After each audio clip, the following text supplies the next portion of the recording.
But something begins to change in the village. Lucia senses it first. A strange look here, a lewd remark there. She suddenly feels exposed, marked as if some hidden stain had been revealed.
The sound of hammering tears her from her thoughts. How unpleasant. Now she must pass the construction site where the young men from the village work. One whistles, "Hola, guapa, ¿qué tal?" and blocks her way. They all grin as she sidesteps them, quickering her pace. Only Ramón keeps shoveling as if he hadn't even seen her. Hey, what's wrong with you, Nina? Another years. Can I put my name on your list too? She hears no more. Like a hunted animal, the thought flashes through her mind. Suddenly, she feels horrible, vulnerable, and watched, as if she were in a glass house and everyone knew.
Yes, by now, everyone in the village knew truly. Here, the walls seem to have ears, and the windows eyes. Lucia drops off eggs, vegetables, and pomegranates from her garden at the back door of the village store and climbs the steep steps to the church. There, on the bench, under the great pine tree, in the shade, she finally lets her tears flow.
Yes, it was on the road to the village where they truly met for the first time.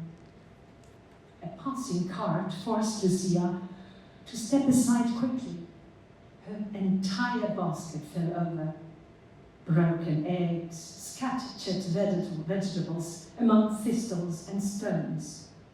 Pomegranate rolling down the hill like red bouncing balls.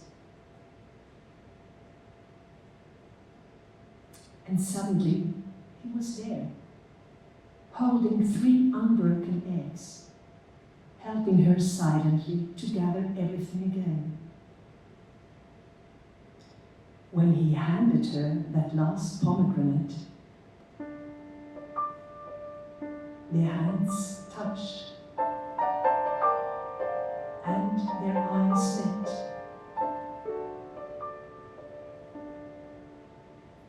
Thank you, but no, I really have to go. She stammered and went towards the village. She had placed that one pomegranate in a bowl on her terrace as a keepsake. In time, the seeds sprouted and the little plant began to grow. Ramón had been delighted when she told him the story and said, "You see, our love is growing." Oh, it had all begun so beautifully, so full of hope. But now it seemed as if happiness and the entire village had conspired against them.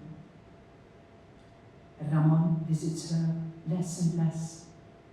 He says he must be careful. People talk. He seems burdened, sometimes even angry, but refuses to talk about.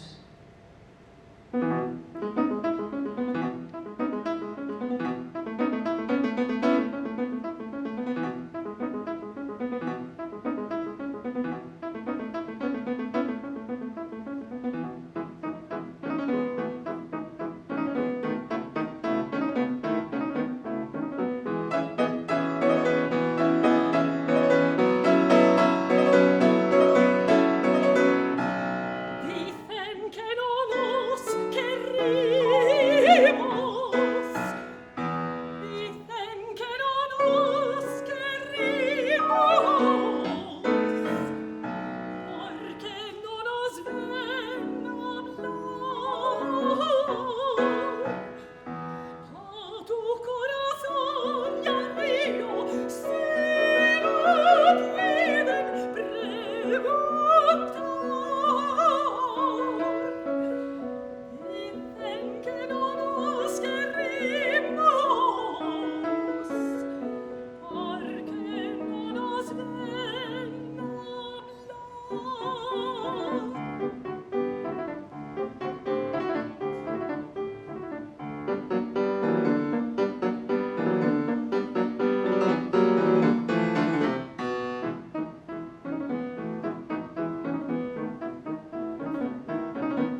Is Ramón playing a double game? Despite the village gossip, Lucia cannot and will not believe it. When he says nice things to her like, "Your hair smells so intoxicating, like moist jasmine," and then falls asleep in her arms, so peacefully, almost childlike. She cannot believe it being otherwise.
She learns the truth from old Mercedes in the store.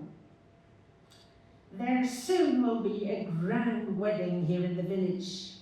Ramón del Aire is to marry Ines Oria, and rightly so, because the two most important families within the village will finally be united, the old established del Aires and their wealthy Orias. That will be a glorious celebration. She gushes. Lucia staggers outside, dizzy. This cannot be, the thought hammers in her head. Those beautiful eyes, and yet so full of betrayal. I'll bury them forever.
When Lucia wakes up the next morning with a queasy feeling, she blames it to her distress. But when it happens again, she counts the days. Her monthly bleeding is already more than 2 weeks late. In an instant she knows. She's pregnant. No!